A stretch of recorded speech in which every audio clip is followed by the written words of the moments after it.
Hi, this is What's in the Lab. I'm Bernard Carter, CTO at Now Micro. Continuing my video series on using Stable Diffusion, so this text-to-image technology on OpenVINO, right? So today I have the third iteration of this. I actually have an 18-core Xeon here.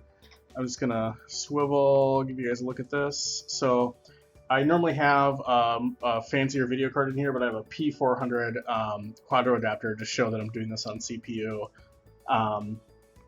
But just gonna readjust this, and on my screen here, I've done the setup steps I did previously. So I have a fresh install of Ubuntu 2004. I've installed OpenVINO using a Python virtual environment instead of trying to install it on the sort of bare metal there. And then I've pulled this Stable Diffusion OpenVINO repo from GitHub. And, I ran through it a couple times just to, time it out. But here I have, I'm just going to run a prompt on this right now. The prompt is a landscape of cats in impressionist style. I think the last couple I've done were pilot computers and things like that. It's going to go through a number of iterations here. I think it's 32 by default. It should take exactly 51 seconds. What's neat about this is that instead of using the GPU and like an NVIDIA GPU with 8 gigs of RAM or more to run this and maybe take a couple minutes, or my previous demo where I did it on a tiny Celeron Intel-based NUC. I'm doing this on 18 cores.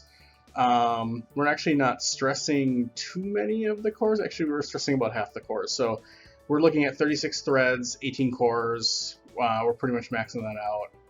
And then, in basically 51 seconds, it's going to output an image we'll take a look at. This is something you typically have to use a GPU for. So definitely interesting from that standpoint, just to prove it could be done. We're taking a little bit more than the seconds it took. So 58 seconds, we slipped a few seconds here. And then if we look at the output here, I guess this is what the AI thought this should look like. Definitely a strange one, but it does know what cats look like. I did one previously that was a little bit more classical. Still has some strange cat faces. Definitely some nightmare fuel on a couple of these here. But again, just showing you can run this on a CPU, even a big monster Xeon if necessary. Thanks.